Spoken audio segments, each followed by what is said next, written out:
स्मार्टफोनच्या दुनियेत क्रांती आता आपल्या शहरात. पलुसकरांच्या सेवेत सज्ज विवो एक्सक्लुझिव्ह स्टोअर. आता विवोची सुपरफास्ट टी सिरीज आणि गेमिंगसाठी जबरदस्त आयक्यूचे सर्व लेटेस्ट मॉडेल्स आता आपल्या पलुसमध्ये उपलब्ध.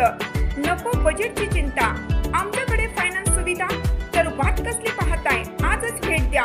देशभूषण शीतल सावळवाडी यांचे Vivo exclusive store, Meenakshi Chitramandir जवळ, तासगाव रोड, पलूस. संपर्क 94 21 22 42 54 किंवा 91 72 57 16 27. सांगलीतील राम मंदिर चौकात बसवण्यात आलेला छत्रपती संभाजी महाराज यांचा पुतळा हटवला. मोठा पोलीस बंदोबस्त तैनात. शहरात तणावपूर्ण शांतता.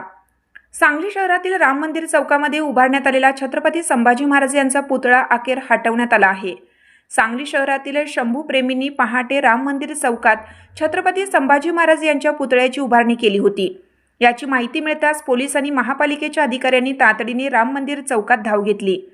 महापालिकेने दिलेल्या त्रिकोणी बागेचा पर्याय नाकारत सांगली शहरातील कोणत्याही चौकात पुतळ्याची उभारणी करावी अशी शंभू प्रेमींनी मागणी केली.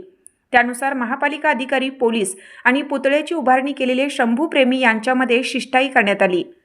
तिघांची एक बैठक घेऊन सांगली शहरातील कोणत्या चौकामध्ये छत्रपती संभाजी महाराजांचा पुतळा बसवण्यासाठी परवानगी देण्यात येईल यावर चर्चा करण्यात येईल असं आश्वासन दिल्यानंतर अखेर राम मंदिर चौकात बसवण्यात आलेला पुतळा हटवण्यात आलाय. परंतु या घटनेच्या पार्श्वभूमीवर मात्र मोठा पोलीस बंदोबस्त तैनात करण्यात आला असून सांगली शहरात तणावपूर्ण शांतता आहे. ते सुहास सावंत. मी संभाजी महाराजांचा पुतळा बिगर संघटना कुठली नाही आहे, आम्ही पोरापोरांनी पुतळा बसवलेला आहे आणि नगरपालिकेने जो जागेचा प्रस्ताव मांडला आहे तो आपल्याला काही मंजूर नाही आहे म्हणून आम्ही पुतळा बसवला आहे. नगरपालिकेने जी जागा दिली ती कॅन्सल करायला पाहिजे आपली ही इच्छा आहे. तर ती जागा कॅन्सल नाही केली तर मी आणि पुतळा बसवणार. काढला तर मी परत पिटवून घेणार, पण मी पुतळा जर त्या बागेत बसला तर मी काहीतरी करून घेणार आणि मी महानगरपालिकेला जबाबदार धरणार. आणि आयुक्त साहेबांनी आणि राहुल रोकडे साहेब, महत्त्वाचं म्हणजे राहुल रोकडे साहेबांना, कारण का त्यांनासुद्धा माहिती होतं मी निवेदन किती दिल्यात.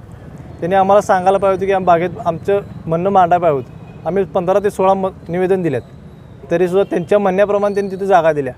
जागा द्यायला पण काही प्रॉब्लेम नाही. त्यात तिथं दवाखान्यात आम्ही उद्या कार्यक्रम कसा करायचा महाराजांचा तिथं. आता त्यांनी कुठेच बसवायला परवानगी दिल्या, बागेत, त्रिकोणी बागेत बसवायला परवानगी दिल्या. आपल्याला त्या बागेत बसवायचं नाही. महाराज माझं बागेत बसण्यासाठी झालेलं नाही आहेत. माझा महाराज चौकातच बसणार, हीच आपली इच्छा आहे. मग ते कोणीही बसू दे, आपल्याला काय असंच नाही की आम्ही बसावं, कोणीही बसवू दे, पण महाराज चौकात बसले.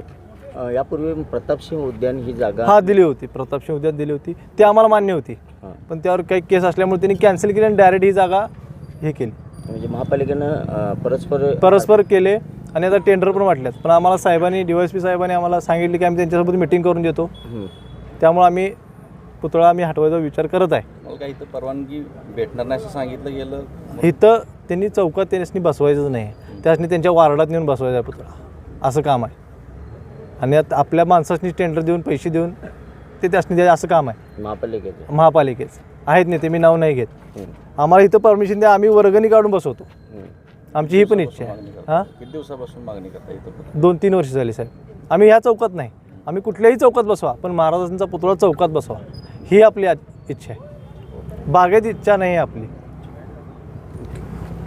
आंदोलकांशी आत्ता आमची चर्चा झालेली आहे. आंदोलकांच्या म्हणण्याप्रमाणे संभाजी महाराजांच्या पुतळ्यासाठी महानगरपालिकेकडनं तिकोनी बागेची जागा ठरवण्यात आलेली आहे.